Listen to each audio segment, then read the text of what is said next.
गिर न जाए। कुछ भी नहीं। कुछ दबा दो उसको अच्छी जम के। उठा हुआ है ना इधर से, नहीं गिरेगा। या बैंड कर दें क्या? हाँ? चालू है, आप रिकॉर्डिंग हो रही है, लाइव में है, हाँ? लाइव हैं आप। तो क्या शुरू हो गया क्या? उन लोगों का खुला हुआ है? पता नहीं, लाइव तो कर दिया हमने। तो लाइव कर दिए हैं तो इसमें उनका पहले आना चाहिए ना। अपना नीचे करो। नहीं, फेसबुक पे अलग लाइव रहते हैं ना। अच्छा, हम्म।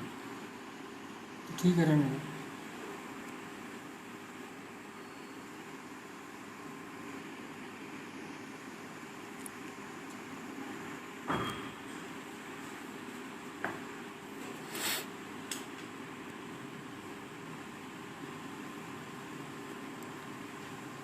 यहाँ पे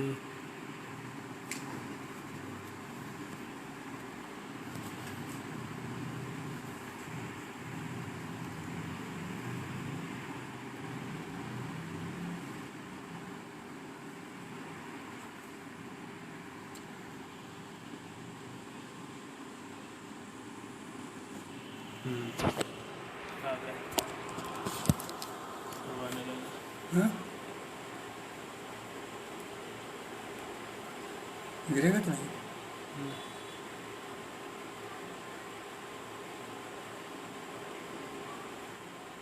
ये फूल टाइप का है। हेलो?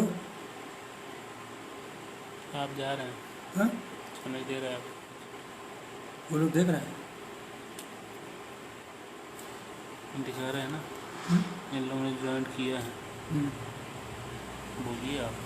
हेलो? नहीं देगा किसी हाँ? को, आप नहीं सुन सकते, आप बोलिए सर।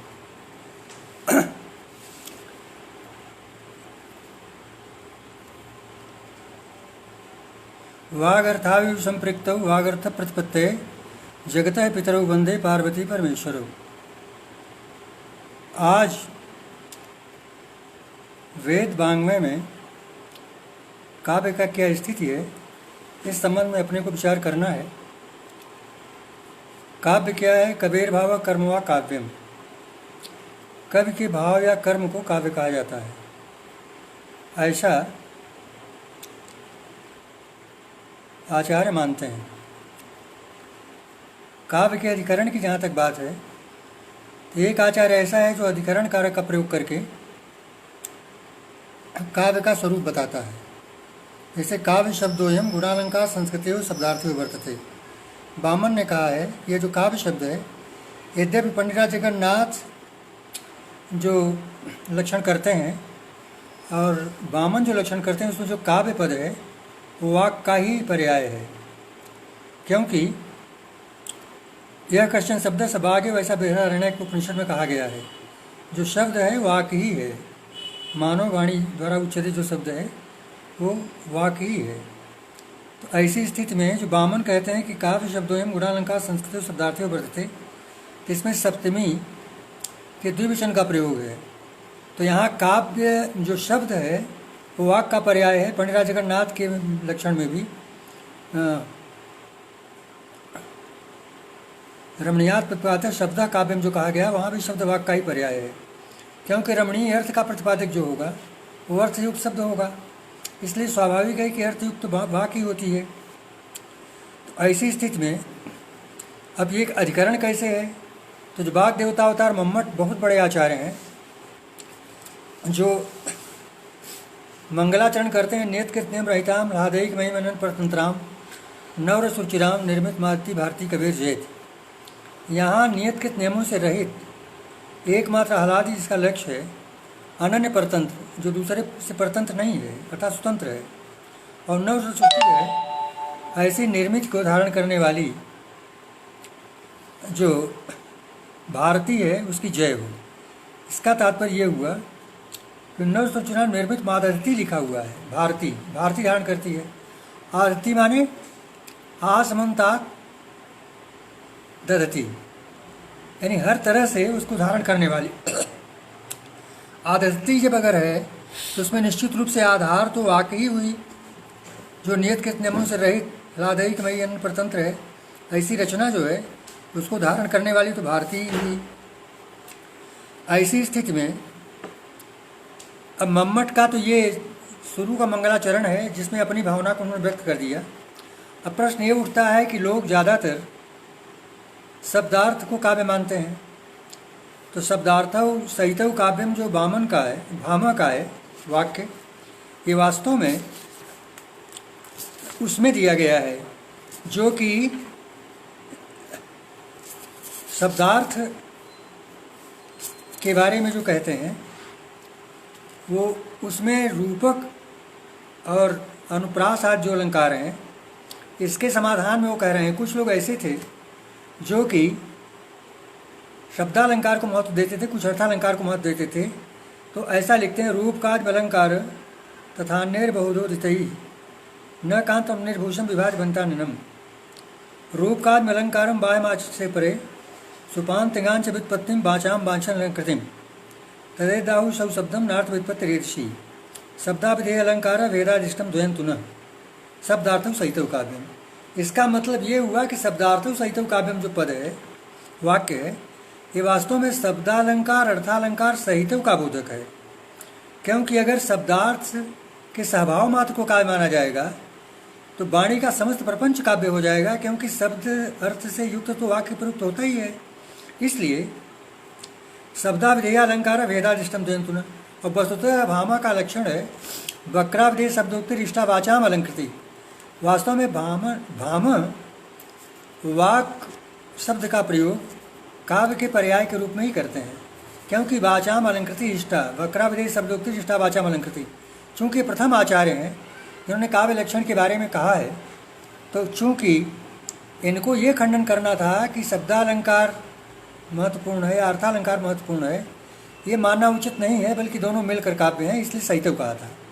लेकिन जब वो लक्षण करते हैं, यदि प्राचीन आचार्य कोई शीर्षक डाल करके अपना निरूपण नहीं करते, इसलिए कई बार उनकी समग्र अवधारणा को जानने के लिए पूरी रचना को पढ़ना पड़ता है, तब जा कर के बोध होता है। तो ऐसी स्थिति में वक्राभिधेय शब्दोक्ति रिष्टा वाचाम अलंकृति जब कहते हैं तो वक्र का क्या अर्थ है? वक्र को समझाने के लिए वो कहते हैं, निमित्त तो बचोए तू लोकातिक्रांत गोचरम मनन्ते स्वक्तिम ताम अलंकार तया तथा सैसा सरे वक्रोक्ति अनार्थ विभागते यत्नोश्यांक अविनाकार्यो कोलंकारो नया बिना। तो अब इसमें क्या कर रहे हैं वो भामो कि ये सारा प्रपंच जो है वो शब्दार्थ के बारे में जो कह रहे हैं उसको लोकातिक्रांत गोचरम बचा वक्रोक्ति कर रहे हैं, चूँकि वक्राभिधेय शब्दोक्ति है। और उक्ति में भी स्वाभाविक रूप से चूँकि भाषा के जो पर्याय हैं, वाक्य के जो पर्याय हैं, उसमें भी वो आता है, उक्त भी आती है। तो उक्त कहने से अपने आप में भी भाषा का बोध होता है, क्योंकि ब्राह्मी तु भारतीय भाषा गिरवाग वाणी सरस्वती व्याहार उक्तिर्लप्तम भाषतम वचनम बच, ये वाक्य पर्याय है। तो ऐसी स्थिति में वाचाम अलंकृति कहने का मतलब काव्यानाम अलंकृति अर्थ है, और वाचा माने वाणियों की अलंकृति है।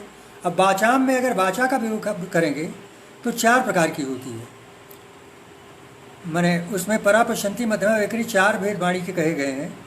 तो परा वाणी पश्यंती, क्योंकि अनुभूति में और उन्मेष में अर्थात काव्य सर्जन में जब कवि कल्पना करता है तो उसकी पश्यंती परा, अरे भाई जिंदा रहेगा तभी तो कविता करेगा, तो परा तो आत्मा है, उसके बिना तो आत्मा बुद्धिया समेत तीर्थान मनोयुक्ति विवेक्षा मन काया निभांति सप्रेरित मारुतम मारुतस्तुचरित मंत्रम जनित स्वरम। आत्मा बुद्धि से अर्थों को समेट करके वो निकालती है। तो ऐसी स्थिति में काव्य लक्षण में अगर परा पश्यंती मध्यमा वैखरी चारों को नहीं माना जाएगा तो कैसे उसका निष्कर्ष निकलेगा? इस तरह से वाक्य ही काव्य है। अब प्रश्न ये उठता है कि वेद जो हैं उनका सबसे अधिक महत्व है, इसलिए कि प्रदक्षिणानुमत्या वा यस्तु पायो न वेदते तस्मात् विदन्ति वेदेन। यही वेद की वेदता है कि प्रदक्षिणानुमत्या वा यस्तु पायो न वेदते एवं विदन्ति वेदेन तस्मात् वेदस्य वेदता, यही वेद की वेदता है। अच्छा, इसकी बड़ी व्याप्ति है, थोड़ा सा प्रसंगांतर हो जाएगा, लेकिन आपको मैं बता दूं कि पूरा वेद का जो पूरी शुरू से ऋग्वेद विशेष रूप से विश्व का प्राचीनतम ग्रंथ ऋग्वेद है, और उसका पहला मंत्र जो है वो अग्नि सूक्त का अग्निमेढ़े पुरोहितम योगे सदैव ऋतजम अवतार मृतनाथम, ये उसका पहला मंत्र है। और अंतिम सामनस सूक्त है जिसमें संगच्छध्वम सबद्धम सम्मोहन जानता। और मज़े की बात तो यह है कि जैसे कि काव्यों का रचनाओं का सर्गाद में विभाजन होता है, सर्ग में परिच्छेद में किस तरंग में कोई भी विभाजन करते हैं, तो उसी तरह से सूक्तों में उसका विभाजन है। अब देखिए कि पहले मंगलाचरण प्राय काव्यों में किया जाता है और अंत में कुछ भरतवाक्य वगैरह नाटक में होते हैं जो कि शुभकामना व्यक्त करते हैं। तो ऋग्वेद की पूरी परिकल्पना अगर आप देखते हैं, ऋग्वेद का पूरा रचना फलक अगर आप देखते हैं, तो उसमें निश्चित रूप से पहले मंगलाचरण किया गया है, अग्निमेढ़े पुरोहितम। अग्निमेढ़े पुरोहितम भी बहुत सामान्य वाक्य नहीं है, 3 शब्दों में ही पूरी विश्व शांति का प्रयास है। सामान्यतः आप वेंकट माधव सायण कीट का या मैकडॉनल्ड का भाष्य तो पढ़े ही होंगे, क्योंकि जो वेद के संबंध में थोड़ी जानकारी रखते हैं वो भाष्यों का सहारा लेते हैं, उसको पढ़ते हैं। तो यहाँ अन्य भाष्यों को छोड़कर अगर आप सीधे उसका अर्थ करें तो अग्नि ऊर्जा है, क्योंकि आपका जो 90.6 टेम्परेचर शरीर का है वह भी अग्नि है, क्योंकि बिना अग्नि के कुछ होगा। आत्मा बुद्धिया समय तीर्थान मनोमुक्ति वीक्षा मना कायाग्नि में आंती, तो कायाग्नि तो वही टेम्परेचर आपके शरीर का है, वही उसको आयन करता है, मन उसको आहत करता है, तब उच्चारण निकलता होता है। तो अग्निमेढ़े पुरोहितम में अग्नि का मतलब ऊर्जा है, और ऊर्जा की व्याप्ति यहाँ तक है कि जैसे बहुत सारे देश बहुत शक्तिशाली हैं, उनके पास बहुत ऊर्जा है, एटम बम की ऊर्जा है, हथियार की ऊर्जा है, शक्ति है, शक्ति भी ऊर्जा है, और इसे शक्ति प्रतिभा को भी कहते हैं। तो ऐसी स्थिति में जो अग्निमेढ़े पुरोहितम पहला है, इसकी अगर इसका व्यापक अर्थ करें तो वही यज्ञ है जो पुरोहित हो। पुरोहितं करोति पुरोहित है। पुरोहित सामान्यतः समाज में हुआ करते हैं, जो पंडित होते हैं, लोगों का मार्गदर्शन करते हैं, उनको कर्मकांडी विधान से उनकी कृत्य कराया करते हैं अपने मंत्रों के द्वारा। तो पुरोहित माने जो पूरा हितं करोति, जो आपके सामने हित दिखे। अगर अमेरिका स्टूडेंट बहुत शक्तिशाली हैं, ईड्य नहीं है, पूज्य नहीं है, क्यों कर रहे हैं, सर्वनाश की योजना बनाते हैं, किसी को नष्ट करके कुछ अपना साम्राज्य स्थापित करना चाहते हैं। इस तरह से जो मनुष्य की ऊर्जा है, बुद्धि है, शक्ति है, वह भी अगर तभी ईड्य है जब पुरोहित हो, जनता का कल्याण करे, लोक का कल्याण करे, देश का कल्याण करे, विश्व का कल्याण करे, और विश्व का कल्याण करने वाली शक्ति ही ईड्य है। तो अब जो अर्थ सामान्य था उससे भिन्न रूप में देखें, और अंत में संगच्छध्वम संबद्धम सममना जानता, सबका साथ सबका विकास जो भगवान नारा है, उसमें संगच्छध्वम संबद्धम सममना जानता, इसमें भी वही बात कही जा रही है कि सबको समान रूप से देखें। अब ये सिद्ध हो गया कि प्रत्यक्षेणानुमत्या व अस्तु उपायों वेदते तस्मात् एवं वेदन्त वेदेन तस्मात् वेदे से वेदता, ये जो बात है ये अन्वित हो रही है पूरे समाज में। अब ऐसी स्थिति में अगर ये कहें कि गुण अलंकार से युक्त ही काव्य है, तो एक श्लोक मेरा है, जैसे कोई आता है आपके यहाँ, तो आप हमने कहा कि व्योमाभे संस्तरे यस्मिन् शुभ्रांशुक विधुर भवान आशता मत सौभाग्या दर्शनम श्रीमतो भवेत्। इस व्योम के समान अर्थात नीले चादर पर, जो मेरा दीवान है उस पर एक नीला चादर बिछा है, और आपने धोती वस्त्र पहन रखा है, कुर्ता धोती या पैंट शर्ट जो भी सफ़ेद, तो वो मैं कह रहा हूँ कि व्योमाभे संस्तरे यस्मिन् शुभ्रांशुक विधुर भवान आशता मत सौभाग्या दर्शनम श्रीमतो भवेत्। अब इस कथन में कि नीले गगन के सदृश चद्दर पर चंद्रमा से आप विराजमान हो जाइए और आज बड़े सौभाग्य से आपका दर्शन हुआ, इसमें मित्र विषया रति भी है, रते देवासिता व्यभिचारी स्थानजित है। तो ये भाव में आता है जो कि जो रसादि ध्वनि है उसमें परिगणित है। तो ऐसी स्थिति में ये सब लक्षण तो मिल रहे हैं, क्योंकि व्योमाव कहने पर उपमान उपमेय दिख रहा है, शुभ्रांशुक विधुर भवान में भी उपमान उपमेय दिख रहा है, और ये सारी चीज़ें दिख रही हैं। इसके बाद आसामत सौभाग्य दर्शन से मत, ये चूँकि लौकिक वाक्य है इसलिए यह काव्य नहीं हो सकता, क्योंकि पंडित जगन्नाथ ने कहा है कि ब्राह्मण पुस्तक से जाता, तो इसमें जो प्रसन्नता होती है लौकिक प्रसन्नता है, इसलिए ये काव्य नहीं हो सकता। तो अब देखें, जहाँ तक वाणी के निर्गमन का प्रश्न है, ये इसमें छांदोग्य उपनिषद में कहा गया वागे वर्क प्राण साम इत्येतत् उद्गीत, यद्वा तन्मिथुनम यद्वाक् च प्राणस्य अर्क च मिथुनम समागच्छत आपायतो वही अन्योन्य से कामम। इसकी व्याख्या मैंने की है, वाक् पुरुषस्य मनो अधिष्ठात्री प्राणास्तत् कर्तृत्व प्रतिनिधि मन प्राणांश परस्परम आलापन भवन्ति कर्तृत्व में प्राणेषु प्रस्थितं तन् मनः स्वस्मिन् विलीनीकृत्य उद्गच्छति वाच्यमुखरितं भवति। कभी भारत्या उद्गम एवं ऐसा स्थिति, कभी के भारती के उद्गम में ही ऐसी स्थिति आती है। कदाचित मनो बोधितो अर्थं गृह्णीयात् तदा व्यावहारिक जगत वाक् उत्पद्येत। अगर सामान्य व्यावहारिक वाक्य का प्रयोग करता है वहाँ भी ये सब रहता है, प्रक्रिया रहती है पूरी मनोविद्या समेत अर्थान की, लेकिन व्यावहारिक जगत की वाणी उत्पन्न होती है। काव्य रचना काल में मन प्राणान आकर्षति तदा जगता कर्तृत्व तसन लय जाती। जब मन प्राण को आकर्षित करता है तब सारे जगत का कर्तृत्व से समा जाता है, और तब वह जब उच्चारण करता है तो साम संगीतम भवत, वह साम संगीत बन जाता है। मनसा से संस्पर्श काव्य भारती में ऋचम सृजती। जब मन से इसका संस्पर्श होता है तो काव्य भारती ऋग की सृष्टि करता है। इसमें इसके प्रमाण में ऋग्वेद का 10वें मंडल का 117वें सूक्त का दूसरा मंत्र है, पतंगो वाचो मनसा विभर्ति तांग गंधर्वो अवदत गर्भयंत ताम द्योतमानाम स्वर्या मनीषाम ऋतस्य पदे कवयो नयंती। साफ साफ लिखा हुआ है इसमें। पतंग माने यहाँ सूर्य है, तो वो सूर्य और अग्नि एक ही बात है, जो महात्मा बुद्धा समय तीर्थान मनोन्ति विक्षा मनो कायाग्नि मानती। तो इस तरह से ये बात आती है। वस्तुतः कवि का अनुव्याहरण जो है, देखिए अनुव्याहरण और उन्मेष दो शब्द हैं। वाल्मीकि ने प्रयोग किया है, सोनुव्याहरणात् भूय शोक श्लोकत्वमागत। क्रौंच वध के बाद जो उनके मुख से वाणी निकली तो लिखा है क्रौंचोद्योग होता शोक श्लोकमागत सो अनुव्याहरणात् भूय शोक श्लोकत्वमागत। और उसका अनुव्याहरण माने सर्जन होता है, काव्य की सृष्टि होती है। कुछ जो काव्य निकलता है अंदर से वह अनुव्याहरण कहा जाता है। उसको उन्मेष भी कहते हैं। उन्मेष निकलना होता है और अनुभूति, दो चीज़ें हैं। अनुभूति माने पश्चात जो विचार किया जाता है। जैसे कि अगर आप विचार करें काव्य शास्त्रियों के जो प्रशस्त आचार्य हैं, उसमें वास्तव में पहले काव्य सर्जन पर यानी काव्य सृष्टि पर, काव्य रचना शिल्प पर, जिसको रीच कहते हैं अंग्रेजी में, जिसको स्टाइल कहते हैं, उस पर विचार करते हैं वामन। वामन ने तो सामान्य रूप से लक्षण वगैरह कर दिया था, इसको मैंने बताया कि बकरा बजे शब्द उत्कृष्टा वाचा अलंकृति, और बक्रोक्त को अलंकार ही मानते हैं अन्य आचार्य, केवल वही अलंकार मानते हैं, कुंतक और वामन वो भाम।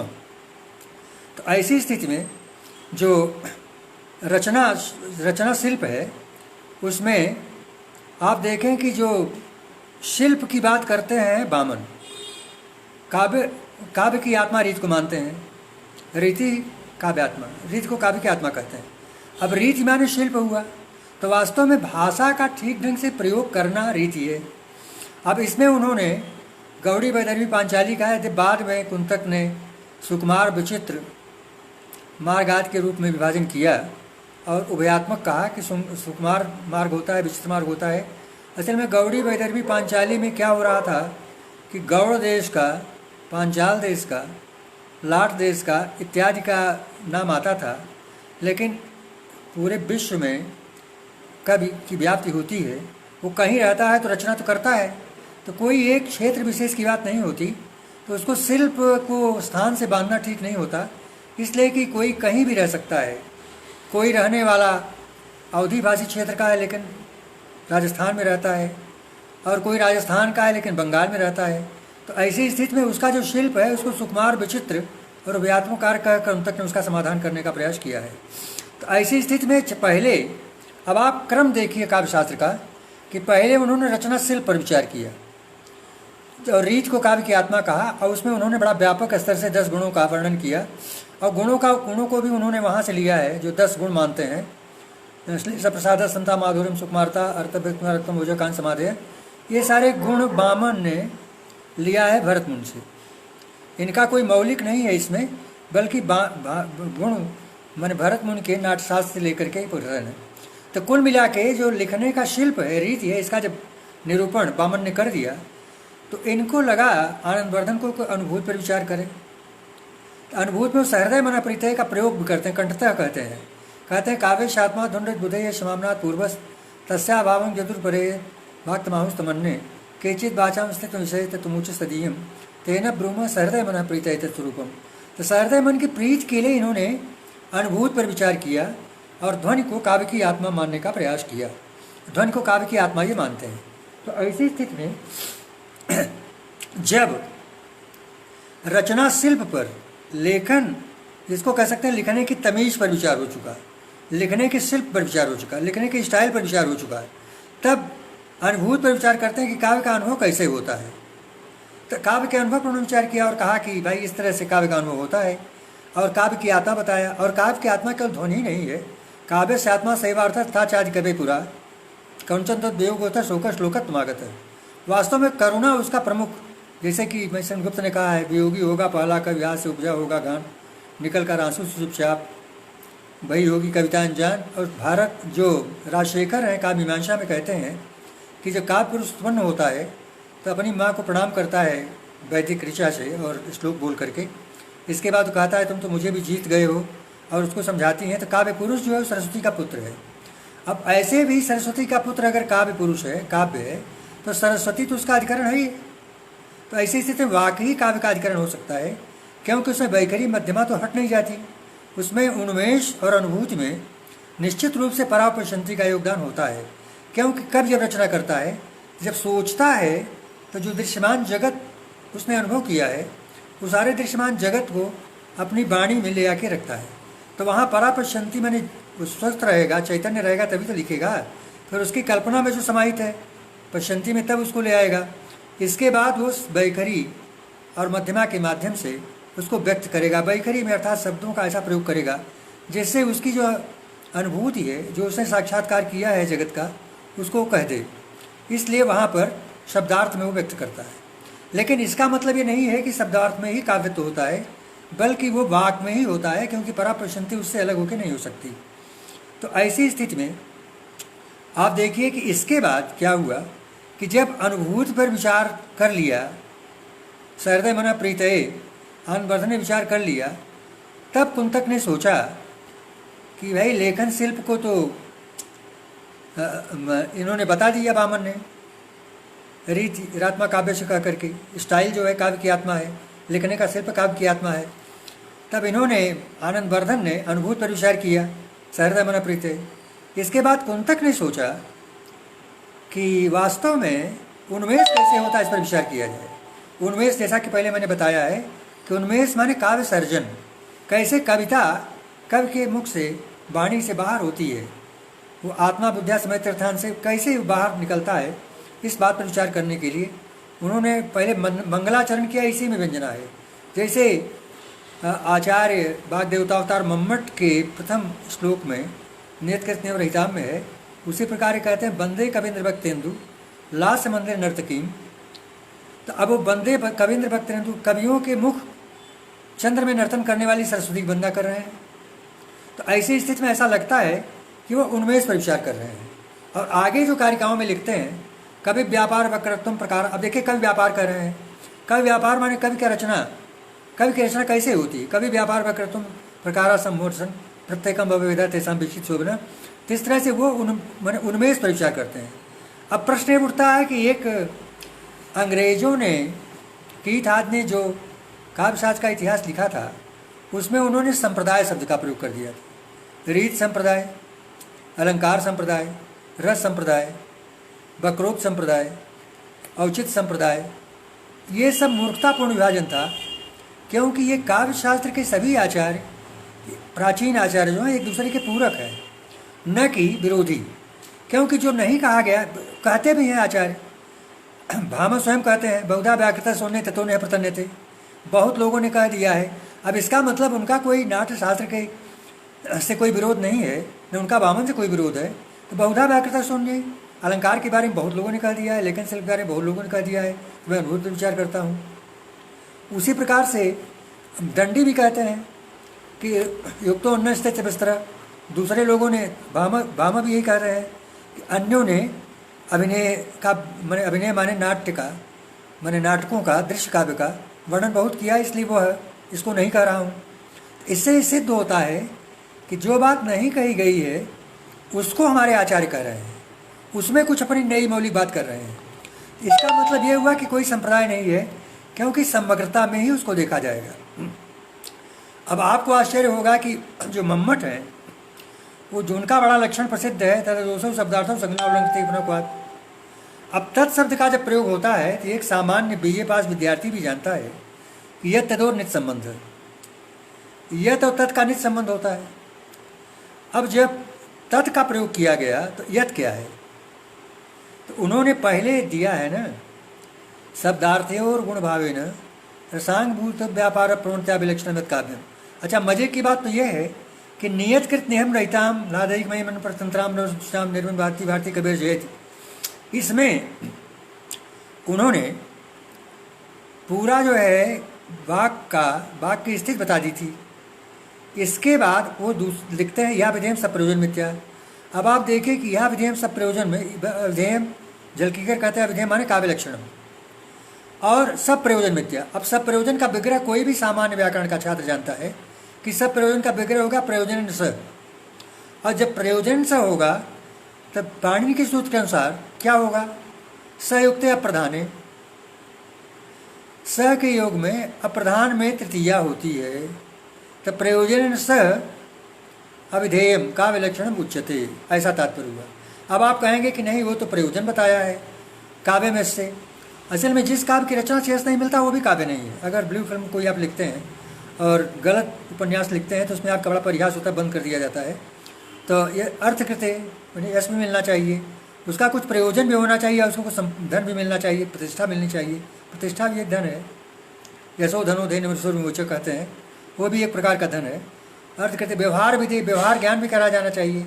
अब ऋग्वेद को आप देखिए कि व्यवहार ज्ञान में जब वो शुरू में अग्निमेढ़ पुरोहितम कहते हैं कि जो ऊर्जा वही ईड्य है जो मैंने पुरोहित हो, और अंत में संगच्छदम सबदम कहते हैं। तो किसी भी नाटक के उपसंहार में जिसको भरत वाक्य कहते हैं उसमें कहीं देखिए केवल कल्याण की कामना की गई है, सर्वस्त्र दुर्गाणी आदि प्रयोग जो किए जाते हैं। तो इस तरह से पूरी रचना उसमें वो वही आता है।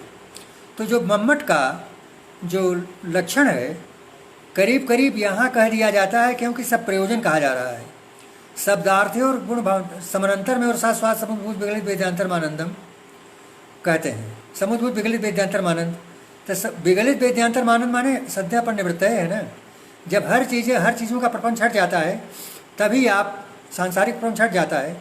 जैसे कि कुछ लोग ब्रह्मास्वाद सहोदर कहते हैं, तो ब्रह्मास्वाद सहोदर को ब्रह्म तो नहीं है, रस का आनंद ब्रह्मानंद नहीं है, लेकिन उसकी प्रक्रिया में जरूर साम्य है।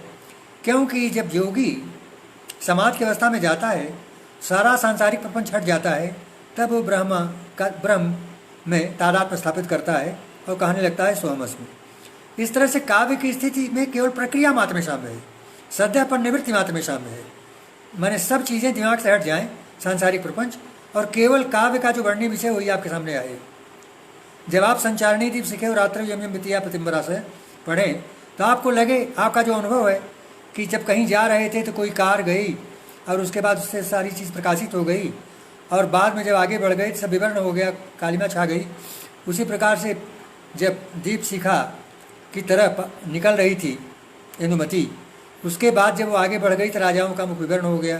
तो ये कल्पना कहाँ आ रही है, ये तो आपकी पश्चंती में है, और परा इसलिए जुड़ी हुई है क्योंकि आप जिंदा हैं, चेतनाशील हैं, तभी तो उसका अनुभव करेंगे, इसलिए वो दोनों मिले हुए हैं। अब रहा प्रश्न मम्मट का, तो तद दोषो शब्दार्थो इसलिए नहीं काव्य लक्षण हो सकता क्योंकि वो कहते हैं शब्दार्थे और गुण भावे नरसांग भूत व्यापार प्रवणता विलक्षण मत काव्य।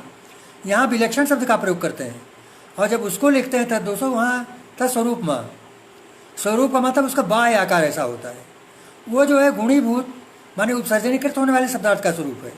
अर्थात जो उपसर्जनीकृत हो जाएगा, जो समाप्त हो जाएगा, उसका स्वरूप बता रहे हैं। माने काव्य जो है कुछ ऐसी भाषा में व्यक्त होगा।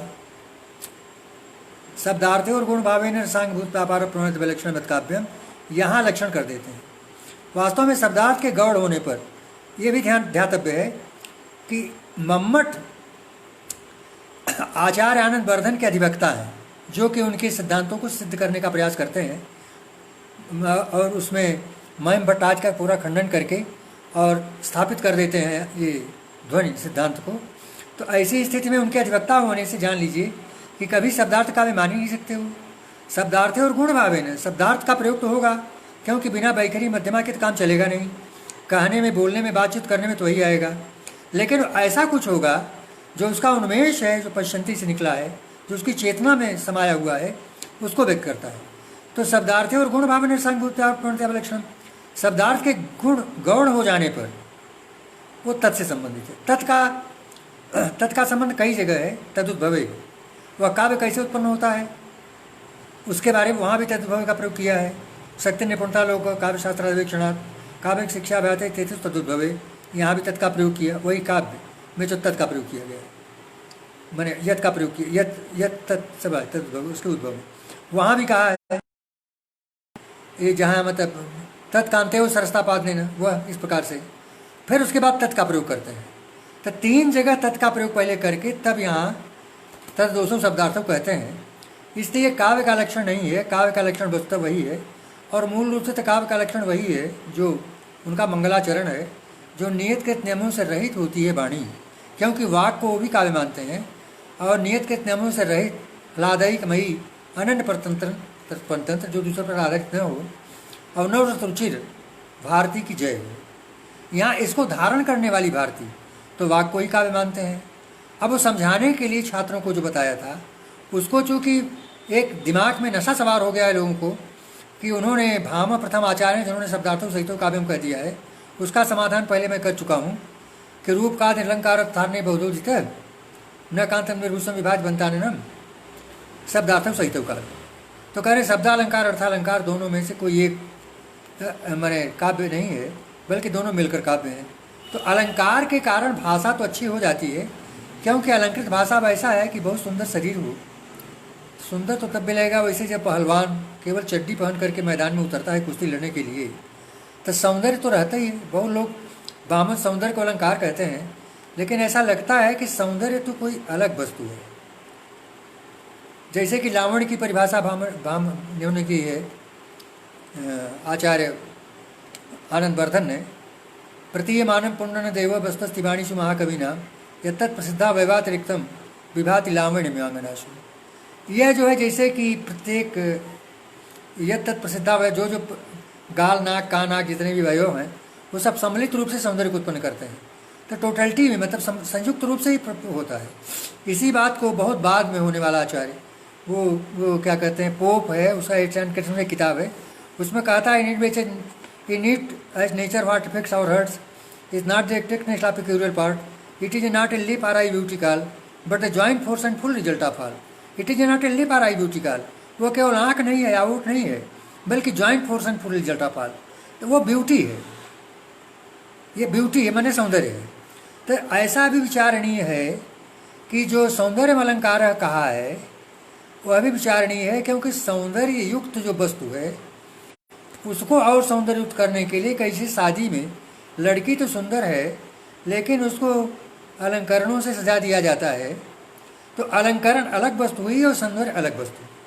तो सौंदर्य जो सौंदर्य युक्त वस्तु है उसमें, वैसे सौंदर्य की परिभाषा भी मैंने की है, क्योंकि सौंदर्य कहाँ होता है, वस्तुनिष्ठ होता है कि सहृदयनिष्ठ होता है।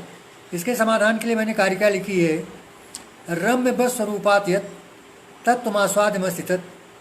रम्य वस्तु के स्वरूप से जो तत्व आस्वाद्य होता है तद विदालाधने युक्तम सौंदर्य में विधीयते। तद्वित अर्थात सौंदर्य वेदता के आह्लाद से युक्त होता है, सौंदर्य कहा जाता है। अब जैसे कोई बड़ी अच्छी सौंदर्य युक्त वस्तु किसी हाल में है लेकिन बंद करके ताला बंद कर दिया, लाइट बुझा दी गई तो अंधेरा हो गया, तो वहाँ कहाँ सौंदर्य है। जब रम वस्तु के स्वरूप से उसका तादात्म्य स्थापित होता है दृष्टा का, तब न सौंदर्य होता है। रम वस्तु रूपाध्यत तत्वमास्वादमस्त तद विरालादन युक्तम सौंदर्य में दिए थे। तो ऐसी स्थिति में ऐसा लगता है कि एक तो वाक ही काव्य है, और इसके लिए ऋग्वेद में 8वें मंडल के 8वें सूक्त के मैंने 11 में वेद में काव्य लक्षण। और ऐसा है कि मैंने लिखा है कि वैदिक जो मत है तत्खंडन महम मन्य खंडनम सरसास मना, ये कारिका है, चूँकि बड़ा प्रपंच बढ़ जाएगा, मेरी किताब है काव्य मैंने वो नवकाव्य मीमांसा, उसमें दिया हुआ है। हमने लिखा है कि वैदिक मतों का खंडन उसी प्रकार से है जैसे कि पत्थर को अपने सर से तोड़ना चाहे। तो वैदिक मत का खंडन करने वाला माई का लाल कोई पैदा नहीं हुआ, भ्रांतिवश उसकी उपेक्षा करने के कारण भले ही आप उसका विरोध करें। तो इसमें प्रथमतः ऋग्वेद का मतलब प्रथमतः ही होता है। ऋग्वेद का जो अग्निमेढ़ पुरोहितम का मैंने एक दूसरा अर्थ बताया आपको, राजनीतिक या सामाजिक या विश्वव्यापी, वही उसी प्रकार। अब यहाँ प्रसंग ये है कि चूंकि अश्विन सूक्त है, अश्विन होता है, अश्विन सूक्त है, इसमें अश्विन सूक्त में अश्विनों को समझाने के लिए काव्य नाम का ऋषि, कवि शुक्राचार्य को कहा जाता है, उसका पुत्र काव्य है। काव्य शब्द काव्य है पुल्लिंग में कहीं नहीं मिलेगा आपको जल्दी, मतलब ज़्यादातर काव्यम या शेर कृति वगैरह में जो काव्य का प्रयोग किया जाता है नपुंसक लिंग में होता है। मधुमत बच वत्सो वाम मधुमत बचा है संस्कृत काव्य कवि, ध्यान रखिए, आप नोट कर लीजिएगा, 8 8 11 ये मंत्र है। इसमें परिस्थिति ये है कि जो काव्य है उष्णा का पुत्र है, वो असुनों को समझाने के लिए है। बचा बच्ची बचान से बनता है बचा, तो मधुमत उसका विशेषण नपुंसक लिंग में है। इसका दूसरा अगर अनुवाद कर दें तो मधुमती वाणी, मधुमती वाक काव्य, ये हुआ। तो चूंकि काव्य का कंठता यहाँ प्रयोग किया गया है, मधुमत बचा संस्कृत काव्य कवि, काव्य कवि जो काव्य नाम का कवि है वह मधुमत वाणी का प्रयोग करता है। अब देखिए, दंडी कहते हैं मधुरम रसोत्वाची वस्तु ने प्रशस्ति। जो पुराने आचार्य हैं, चूंकि बहुत बड़े विद्वान थे और वेदों का अध्ययन भी करते थे, वेद से विरुद्ध कुछ नहीं कहना चाहते थे, तो मधुरम रसवद वाची वस्तुन्य प्रशस्ति, ये दंडी का वाक्य है। मैंने अपने से नहीं बनाया कि मैं आपको बरगला करके कहना चाहता हूँ कि नहीं, आप इसको मान ही लीजिए। और सरस्वती शब्द का प्रयोग काव्य लक्षण में ये भी करते हैं। शायद बहुत लोगों को बड़ा आश्चर्य होगा कि काव्य का लक्षण तो स्पष्ट रूप से आनंदवर्धन ने नहीं किया है, लेकिन काव्य का लक्षण ही तो है। सरस्वती स्वादितदर्थ वस्तु निश्चंद माना महतां कवीनाम अलोक सामान्य अभिव्यनक्ति परिस्फुरंतम प्रतिभा विशेषम। सरस्वती माने तो वाकई हुआ ना, तदर्थ वस्तु माने जिसका वर्णन किया जा रहा है, काव्य वस्तु। निश्चंद माना महतां कवीनाम, जो प्रस्रवित होती है महान कवियों की वाणी में। अलोक सामान्य अभिव्यक्ति, अलोक सामान्य। अब ये अलोक सामान्य जो आनंदवर्धन का है, ये सब जगह आपको मिलेगा। अर्थात चाहे मम्मट हो, वो भी कहेंगे लोकोत्तरा लाग। पंडित राज जगन्नाथ जब करेंगे समनियात पद का से शब्द काव्यम, रमणीय का अर्थ क्या बताएंगे? लोकोत्तराल जनकर ज्ञान गोचरता। अब आप बताइए कि लोकोत्तरालाद जो है, लोकोत्तरता ही तो अलोक सामान्य है। अलोक सामान्य का मतलब क्या हुआ? एक दूसरे से जुड़े हुए हैं। और आपको आश्चर्य होगा, जो ऐसा माना जाता है कि भामा जो है वो शब्दार्थम सहित काव्यम कहते हैं, जो प्रचलन में है कि काव्य का लक्षण ये है, लोग मानते हैं।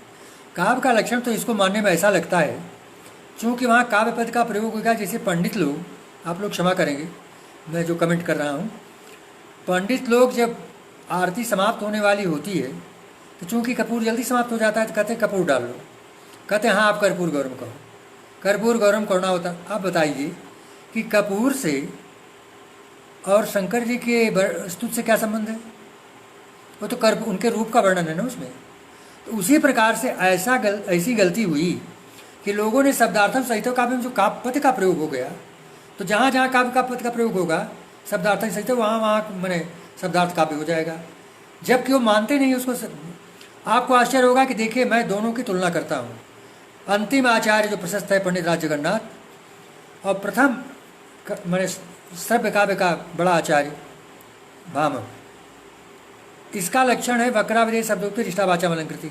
अब क्रम देखिए, रमणीयार्थ प्रतिपादक शब्द काव्यम, रमणीयार्थ के प्रतिपादक शब्द को काव्य कहते हैं। तो ऐसी स्थिति में रमणीयार्थ और वक्र, इन दोनों का अर्थ देखिए। वक्र का कहते हैं लोकातिक्रांत गोचरम बचे, कौन?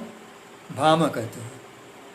और रमणीय का अर्थ करते हैं पंडित राज लोकोत्तरा दिनकर ज्ञान गोचरता। अब बताइए कि जब रमणीय का अर्थ लोकोत्तरा दिनकर ज्ञान गोचरता है और वक्र का अर्थ लोकातिक्रांत गोचरम बचा है, तो दोनों में अंतर क्या हुआ?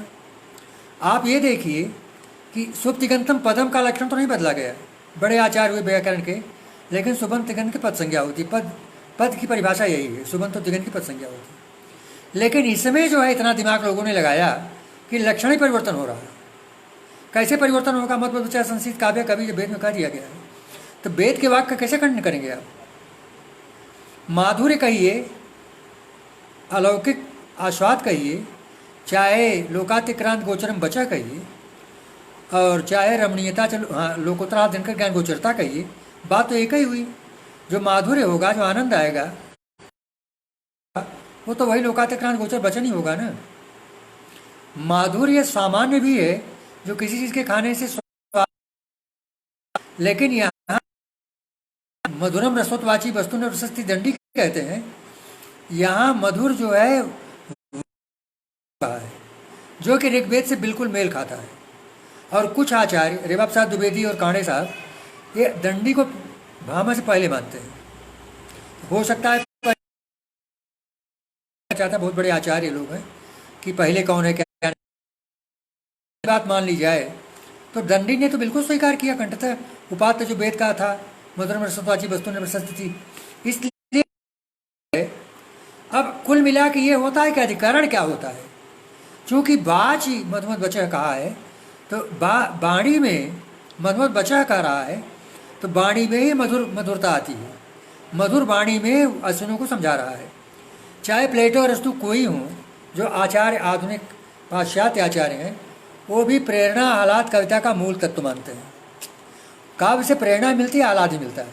अंतर ये है कि जो वेदांत दर्शन है उसमें सब कुछ छोड़ करके ब्रह्म की अनुभूति करके सोहम हस्म की भावना उत्पन्न होती है, लेकिन काव्य में उस तरह का अनुभव नहीं होता, क्योंकि काव्य पढ़ने से आपको शिवेतर क्षति और लोक व्यवहार का भी ज्ञान होता है। क्योंकि जब राम की कथा आप पढ़ेंगे तो सत्यम व धर्मम च स्वाध्याय महाप्रभु ये आता है, व्याप्ति बहुत होती है। एक प्रयाग के उसमें शायद यहाँ बैठे हुए कुछ लोग रहे हों, प्रयाग में जो रिफ्रेशर कोर्स हुआ करता है प्रयागराज में संस्थान में, उसमें मैंने कहा कि रिसर्च में कभी कभी को विस्तार कर दिया जाता है और कभी विस्तार को संक्षेप में कहा जाता है। तो किसी लड़के ने कहा, किसी पार्टिसिपेंट ने, कि सर मातृदेव भव का कैसे विस्तार करेंगे? तो मैंने कहा तो वेद मंत्र है, इसका विस्तार मैं कर देता हूँ। आप ये बताइए कि 2.5 का धरती पर आने वाला शरीर किसके रक्त से बना था? कहा माँ के रक्त से बना था। हम कहा इसके बाद सबसे पहले मुंह तो माँ या नर्स ने साफ किया होगा ना, नहीं तो मर जाते ना। तो मातृदेव भव देवता है, उसने आपकी रक्षा की। मंदिर में जाते हो तो यही कहते हो ना कि स्वस्थ सुखी देवता है कि नहीं सुखी रखा। पहले तो अपने पेट में पाला, आपको बचाने का प्रयास किया। अगर आप 3 फीट ऊपर से भी पलंग से गिर जाते या तखत से, तो 6 महीने के पहले अगर आप गिर जाते तो उसमें हड्डी जुड़ी नहीं रहती, मस्तिष्क की पूरा हिलता रहता है, तो आप कोमा में चले जाते हो, मर जाते। जब कभी वो गिरी भी आपको गोदी मिली हुई तो अपने ऊपर कोमल अंग पर सीने पर गिरा लिया, जिससे कि आपकी मृत्यु न हो, भले उसको चोट लग जाए। इसके बाद आप ये देखिए कि आपको जय और आजकल टाटा शब्द का प्रयोग होता है, जय श्री राम या जय कहना सिखाया, तो बोलना भी उसने सिखाया और चलना भी सिखाया, और आपके हाथ पैर को डाबर तेल लगा करके बड़ा भी किया। इसके बाद आप देखिए कि और आप कल्पना करिए, जो कि बहुत ही आप आश्चर्यचकित हो जाएंगे, आपकी आंखों में आंसू आ जाएगा, कि अगर जैसे कि कोई नमकीन ले आए कागज लपेट करके और फेंक दे, और आपको मोबाइल नंबर लिखना हो, अब तो खैर बहुत जल्दी हो जाता है दूसरे से मोबाइल में ट्रांसफ़र, तब जैसे पहले हाथ से लिखना पड़ता था, तो उस कागज़ को नहीं उठाएंगे गंदा समझ के, क्योंकि नमकीन लपेटा हुआ कागज़ था, सड़क नहीं उठाएंगे। लेकिन माँ 6 महीने तक अपनी बहुत महंगी साड़ी पर भी ऐसा पदार्थ स्वीकार करती जिसको आप झाड़ू से नहीं छूना चाहते। कई बार ऐसा हो जाता है। फिर अब तो बहुत सारे उपयोग के आ गए हैं, 10 रुपये 20 रुपये के मिलते हैं, जिनको लगा देते हैं लोग। लेकिन कई बार तब भी उसको ऐसा करने होना ही पड़ता है जहाँ की दिक्कत होती है। अगर वो अपनी साड़ी फेंकना शुरू कर दे, इसे कागज़ फेंकने के बाद नहीं छूते, तो क्या होता है? 1 लाख साड़ी 6 महीने में लगती, क्योंकि 3-4 साड़ी को छोड़ देना पड़ता। तो आप कल्पना करिए, इसके बाद भी आपको उदाहरण देता हूँ, हम पाए हैं जिसमें चारों में एक ऐसा दृश्य मिला, इसमें केहूनी और घुटने का स्तंभ बनाकर माँ ने अपने स्तन के नीचे करके बच्चा जिंदा मिला है। यहाँ का नेपाल का था, जिसमें वो तो मोबाइल ली थी, तो जब देखा कि बड़ी चट्टान गिर गई, मैं निकल नहीं पाऊंगी, तो बच्ची को अपना सामने का भाग ब्लाउज वगैरह फाड़ करके उसके मुंह के पास करके, तो जब बेहोश होने लगी, सोचा जब तक अगर वो निकाली गई और बच गई, चट्टान उठाई गई, तो माँ तो मर गई थी, लेकिन बच्ची निकली। मोबाइल में लिखा था, बेटी अगर तुम जिंदा रहो तो तुमको बहुत चाहती थी, लेकिन मैं तुमको पाल नहीं सकी, इसका तो मुझे दुख है। तो कहा जब बड़ी होगी तो इसको बता दिया जाए। तो कुल मिला के आप कल्पना करिए, ये हर माँ की स्थिति है। जो आपकी माताएं हैं, सबने ऐसी पालन आपका किया है और जान दे के रक्षा करने की भावना होती है। अब बताइए कि आपकी मात देव भव की पंक्ति जो वेद की जरा सी है, वो समझ में आई? और अग्निमेढ़े पुरोहितम को तो पहले मैं समझा ही चुका हूँ कि वही ऊर्जा ईड्य है।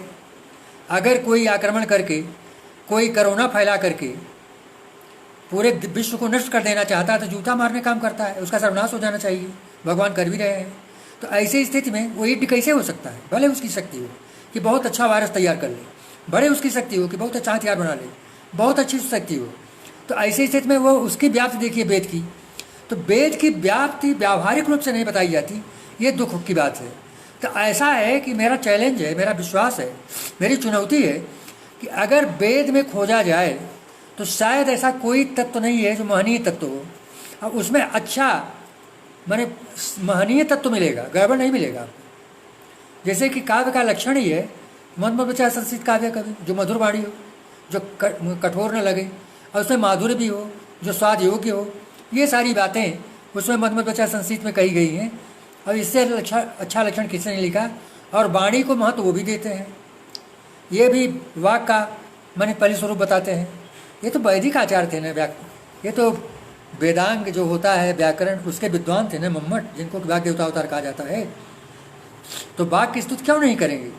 जिन्होंने पतंगोवाचो मनसा विभर्ति को पढ़ा होगा, और वो जो है आत्मा बुद्धिया समेत अर्थान पढ़ा होगा, तो ऐसी स्थिति में वो जो आत्मा है वही अर्थों को समेटती है, उसके बाद उच्चारण करती है। तो ऐसी स्थिति में मधुमत बचा संस्कृत काव्य कवि, तो वाक जो है जिसमें परा भी जो वाणी जुड़ी हुई है, वही तो काव्य होगी। तो ऐसी स्थिति में अब आगे चलते हैं, तो कुछ कवियों के बारे में सोचिए। जैसे कि बहुत प्रशस्त कवि हैं महाकवि कालिदास।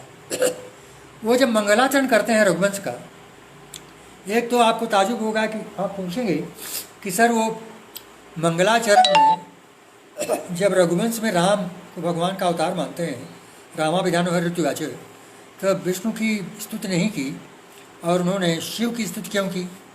असल में ऐसा था कि शिव की स्तुति इसलिए किया कि कुमार संभव वो लिख चुके थे, तो उन्होंने बागर्थ की तरह बता रहे हैं जनता को, पाठकों को, कि बागर्था भी संपृक्त पार्वती परमेश्वर। हमने बागर्थ की तरह पार्वती परमेश्वर को संपृक्त कर दिया। अब मैं इसको लिखता हूँ, और उसमें एक व्यंग भंग्या, एक ऐसा प्रयोग किया जिसमें कि विष्णु का भी आ जाता है। तो पार्वती परमेश्वरों कर दीजिए ना, पार्वतीपस्य रमेश्वरस्य पार्वती परमेश्वरौ, पार्वती पातित पार्वती पर शिव, और रमाया ईश्वर रमेश्वर, पार्वती परमेश्वर हुए ना। तो वागर्था संपृक्तौ पार्वती परमेश्वरौ, वागर्था संपृक्तौ, वागर्थ पत्पत्ते जगता पितरौ बंदे, पार्वती पर जगत का माता पिता है।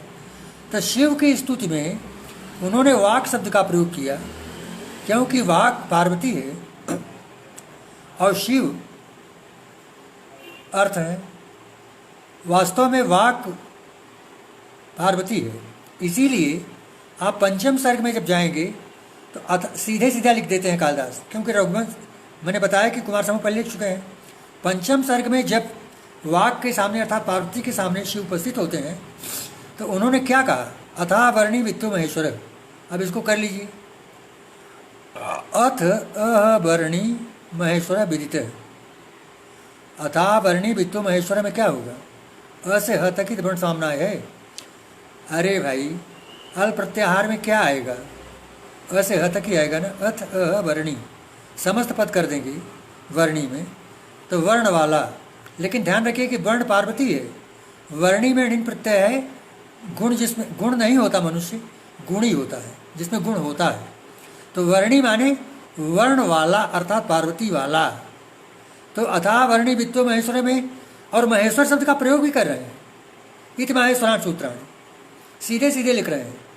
ये विचारणीय होता है माहेश्वर सूत्र, क्योंकि ये जो बाद में प्राचार्य वगैरह लिखे गए उसे व्याकरण का निर्माण हुआ है और उसमें बहुत सारे सूत्र बहुत सामने भी मिलते हैं। तो इस तरह से वैदिक वाङ्मय को बिल्कुल उपेक्षा नहीं की जा सकती, उपनिषदों में भी सारी चीज़ें मिलती हैं।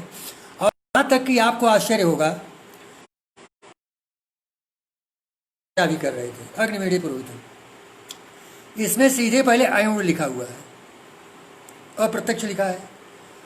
अ के बाद क्या है, अयुण ही होता है ना। अग्नि ई आ गया कि नहीं, मीले उसमें भी है, पुरोहितम में ऊ आ गया, अयु। अच्छा, इसमें अग्निमेढ़ पुरोहितम यज्ञस्वम ऋत्यम होतारम धातुओं में पूरे हर वर्ग के जो जिसको उदित कहते हैं, कुछ उदित उदित है, क वर्ग मने च वर्ग, ट वर्ग, त वर्ग और ट वर्ग और प वर्ग, सभी के अक्षरों का प्रतिनिधित्व है। आप ध्यान दीजिए, आप लोग वैदिक विद्वान हैं, अगर आप देखेंगे तो जैसे कि अग्निमेढ़ पुरोहितम, ग आ गया, क वर्ग आ गया, प में साक्षात प है और ऊ भी आ गया, र में ओ आ गया। अब देखिए एक अगर आ गया, छोटी आ गई तो बड़ी हो जाएगा, ओ आ जाएगा तो औ भी आ जाएगा, ये औच आ जाएगा पुरोहितम। ह आ गया फिर छोटी की मात्रा है, यज्ञ से देवम रज्यम अवतारम धातुम। तो कुल मिला के ये कि शुरुआत में अगर ऋग्वेद के पहले ये सूत्र नहीं बने होंगे तो ऐसा लगता है कि ऋग्वेद का इतना महत्व है कि उसने ये जो जिसको स्वर कहते हैं, व्यंजन कहते हैं, उन सब का प्रयोग उसमें मिला है। अब वैदिक विद्वान उसमें खोजें और बताएं। और जो बाद में अक्षराणाम अकारोश भी कहते हैं, चूँकि गीता आदि जो है ये सब वेद को विवरण करते हैं, वेद का विवरण करने वाले ही पुराण होते हैं। यहाँ अक्षराणाम अकारोश जब कहते हैं तो देवनागरी लिपि में जो अ दिखाई देता है आपको, जो खड़ी पट्टी, ये सब में मिलती है। अब आप कहेंगे कि सर उसमें क ख ग घ में तो मिल रहा है, क में मिल रहा है, ख में मिल रहा है, उसको र हटा दीजिए तो निकल जाएगा, ग में मिल रहा है, लेकिन अंग में तो नहीं मिल रहा है। अरे भैया, जो आप जब अंग का उच्चारण करेंगे तो जीभ आपकी हवा को रोक के नाक में भेजेगी और आँख के पास जाके लौट के सामने निकलेगी ना, तो टेढ़ा मेढ़ा नहीं हो जाएगा। हवा का चित्र है ना, आकाशात वायु व्यवगुण उसका क्रम है। और बल्कि मैं तो ये मानता हूँ कि ये जो अनुभूति होती है ये भी पंच महाभूतों के क्रम से ही होती है। शब्द श्रुत्यास्पृशत हृदयम, ये भी मेरी कारिका है। शब्द श्रुत्यास्पृशत हृदयम, शब्द कान के माध्यम से शब्द कान के माध्यम से जाता है। अब आप देखें कि जब आपका ध्यान लगा हो तभी हृदय का स्पर्श होगा, अर्थात आप ध्यान देंगे। जैसे कहीं आप कोई उपन्यास पढ़ रहे हैं तब से कोई यात्री झगड़ा करने लगे या बाहर वाला चाय का चिल्लाने लगा, कोई झगड़ा करने लगा, तब आपको फिर से पढ़ना पड़ता है। तो जब आपका चित्त एकाग्र होगा तो अशब्द श्रुत्या स्पर्श हृदय, जब आपका हृदय स्पर्श कर रहा हो, हृदय से उसका तालमेल हो, आपकी चेतना से जुड़ा हुआ हो। शब्द श्रुत्या स्पर्श हृदय रूपतो रश्यमान, जब स्पर्श करता है तो उसका रूप आ जाता है कि शकुंतला ऐसी खड़ी होगी, दुष्यंत ऐसा होगा, और माला लेकर के इंद्रवती ऐसी जा रही होगी, ये कल्पनाएँ आती हैं, रूप आ जाता है। और रूप के बाद क्या आता है, रूप के बाद ये तीसरी तन्मात्रा अग्नि की है, और चौथी तन्मात्रा क्या है, और रस है। रस की तन्मात्रा रस तन्मात्रा है जो कि जल की तन्मात्रा है, तो उसमें रस मिलने लगता है आपको। फिर जो भावभूमि है, अग्नि है, जिसकी गंध तन्मात्रा है, तो पूरा परिदृश्य आपके सामने आ जाता है। शब्द श्रुत्या स्पृशत हृदयम रूपतो रश्यमान, ये पूरा क्रम उसका तन्मात्रा क्रम से है जो वैदिक वाङ्मय में सारी बातें उपनिषदों में बताई गई हैं। आकाशात वायु, वायुरग्नि, अग्निराप अद्वै पृथ्वी, चूँकि पंचरतित यह शरीर है, गगन समीर नल धरणी इनके ना सहज जल करनी, तो प्रेत में आप जाए जो समुद्र के आने पर, समुद्र आया था जब भगवान से कह रहा था कि आप ही ने तो सृष्टि की है, मुझे अगर मार देंगे तो पूरी सृष्टि समाप्त हो जाएगी, पूरा ब्रह्मांड नष्ट हो जाएगा, क्योंकि जल तक जब समाप्त कर देंगे प्रताप में जाप चुकाई तो पूरा ब्रह्मांड नष्ट हो जाएगा। तो आप ऐसा क्यों कर रहे हैं? आपके साथ नल नील हैं, उनको आशीर्वाद है, अगर वो छू लेंगे तो पत्थर तैरने लगेंगे, अर्थात पत्थर को ठीक से सेट कर सकेंगे, तो मुझे क्यों मारते हैं? तो ये तो खैर अलग हमारा समाधान है, इसको इसमें उसमें नहीं जाना चाहते, कभी चर्चा होगी तो उसकी बात बताएंगे। तो कुल मिला के आकाशात वायु वायु अग्नि अग्नि राप, तो वो गगन समीर अनल धरणी इनके ना सहजल करनी, ऐसा लिख रहे हैं तुलसीदास। वो ऐसा भी कहते हैं, छेद जल पाओ गगन समीरा पंचत्यधम शरीरा। लेकिन अब आपको लगेगा कि कवियों की बात क्यों कर रहे हैं? कालिदास और तुलसीदास कोई सामान्य कवि नहीं है। तुलसीदास को तो वर्तमान में 1 करोड़ लोग 24 घंटा पढ़ते हैं, और कालिदास ऐसे कवि हैं जो बहुत बड़े हैं, उनका कोई मुकाबला नहीं है। तो वागर्थावि संपृक्तौ उद्धृत करने में मेरा ये था कि उन्होंने शब्दार्थावि संपृक्तौ नहीं कहा, क्योंकि शब्द कहते तो सोतेन्द्रमाद ग्राह्य गुण शब्द सदुविध ध्वन्यात्मक भेर यादव वर्णात्मक संस्कृत भाषा रूप। वो शब्द 2 प्रकार का होता है, तर्कसंग्रह की परिभाषा है। वो ध्वन्यात्मक भेरी याद का शब्द होता है और वर्णात्मक संस्कृत भाषा आदि होती है। तो अतिव्याप्त हो रहा है कि नहीं शब्द? तो अतिव्याप्त हो रहा है तो कैसे उसको लक्षण में करेंगे? जो शब्द को अर्थ भी, अर्थ रय विभव प्रयोजन बहुत सारे अर्थों में जाता है, शब्दार्थ कैसे काव्य होगा? लेकिन वाक कहने से कहाँ अर्थ व्याप्ति होती? वाक कहने से ध्वन्यात्मक तो रूप नहीं आएगा, वो तो माने उसमें वाक में तो केवल मनुष्य वाणी का ही वो बोध होगा। जब वाक कहेंगे तो मानव वाणी का बोध होता है, उसमें जो भेरी का ध्वनि वो नहीं आएगा शब्द में, और नहीं अर्थ में कोई आएगा। जब आप माने उसको वो कहेंगे मध्यमा कहेंगे, मध्यमा में केवल अर्थ का ही बोध होगा, उससे अर्थ प्रयोजन या धन का अर्थ नहीं देगा कभी। इसलिए मत मत बचा संस्कृत काव्य कवि, यही काव्य का लक्षण सिद्ध होता है। और इसमें अन्य कवियों का भी मैं देता हूँ कि जो कि बहुत सारे कवि हैं, उन्होंने किसी ने भी ऐसा नहीं किया कि मतलब उसको, जैसे कालिदास हो, कालिदास का तो बता चुके, अन्य भी जैसे देखिए अन्य कवि का देखिए, परितः प्रमिताक्षरापि सर्वं विषयं व्याप्तवती प्रतिष्ठां नकल प्रतंते कुतश्चित परिभाषा गरीय जगह परिभाषा की परिभाषा दे रहे हैं। ये गंभीर वर्थ की बात कर रहे हैं। ये आए देखिए भाम वो कहते हैं, वो श्रीहर्ष तो लक्षण ही कर देते हैं काव्य का। 19वें सर्ग का पहला श्लोक देखिए, श्रुति मद मधुपद सर्ग वैदग्धी विभावित भाविक स्फुट रसाभ्यक्ता वाक काव्यम, 42 जगरे गिरह लिखा है। श्रुति मधुपद सर्ग वैदग्धी विभाविक स्फुट रसाभ्यक्ता 42 जगरे गिरह। 42 ने ऐसी वाणी कहा, कैसी? श्रुति मधुपद वैदग्धी विभावित भाविक।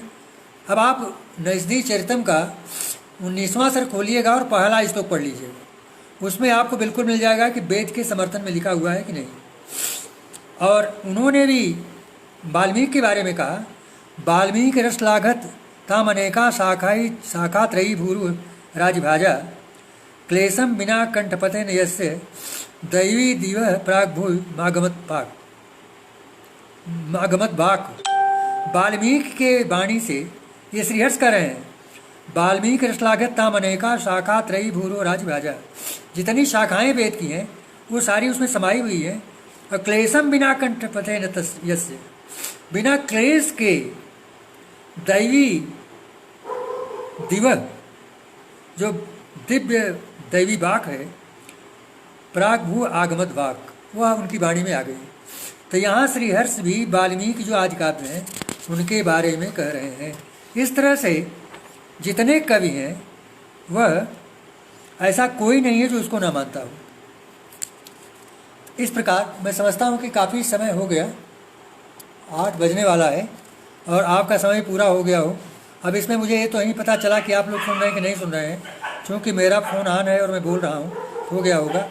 मैं ये वैदिक ग्रुप के जो मित्र जितने हैं, जिन्होंने इस प्रकार का आयोजन किया और वेद के महत्व को आरेखित करने का प्रयास किया, हर शास्त्र में औचित्यपूर्ण जहाँ कुछ है, जो उचित है, वो सब वेद से ही गृहीत है और भारतीय काव्य शास्त्र भी उससे प्रभावित है। और कुछ मार्क्सवादी प्रभाव से आजकल जो भिन्न प्रकार की उत्तराधुनिकतावाद है, इसमें ईश्वर का विश्वास ही नहीं स्वीकार किया जाता। आजकल नारी विमर्श और दलित विमर्श पर विचार होता है। नारी विमर्श क्या होता है? यहाँ तो ऐसा है, हमारी कविता है, पक्षी के प्रति भी दया द्रवित होने की जहाँ प्रवृत्ति रही, मानव अंगों की तस्करता का केंद्र बन गई वही मई। अब तो पैसा सब कुछ है। जहाँ पक्षी के प्रति दया द्रवित होकर के कवि जो है रचना करता है, उसके मुँह से श्लोक निकल पड़ता है। तो ऐसी स्थिति में अब क्या हो रहा है, मानव अंगों की तस्करता भी हो रही है। अभी तो तमाम पेपर में निकलता रहता है कि किडनी निकाल लिया, आँख निकाल लिया। तो ऐसी स्थिति आ गई है। उसका कारण है कि वैदिक वाङ्मयों को सम्मान न देना, हर दृष्टि से वैदिक वाङ्मय पर विचार न करना। और वैदिक केवल एक वेद थोड़ी है, ऋग्वेद वेद जिसकी चर्चा की गई, बहुत सारे वेद हैं। अथर्ववेद है, जिसमें कि बहुत सारी ऐसी चीज़ें हैं जिसमें औषधियों का वर्णन है, तमाम प्रकार के विचारों का प्रयोग है। और यजुर्वेद भी है, जिसमें तन्मय मन शिव संकल्प को बार बार दोहराया जाता है। तो उसमें मेरा मन शिव संकल्प वाला हो, ऐसी भावना को जो जागृत करता है, ऐसे वेद के प्रति श्रद्धा से नमन करता हूँ।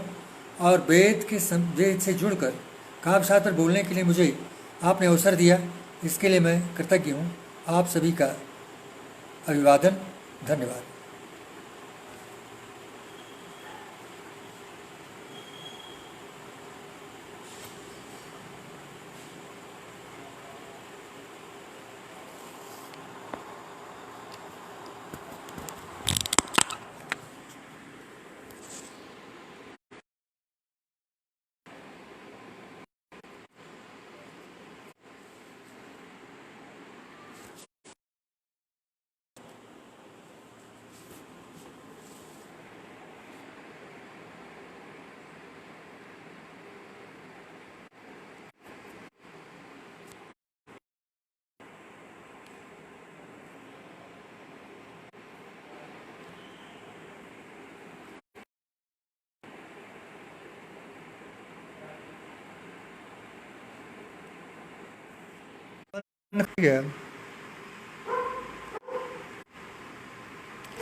कैसे बंद हो गई?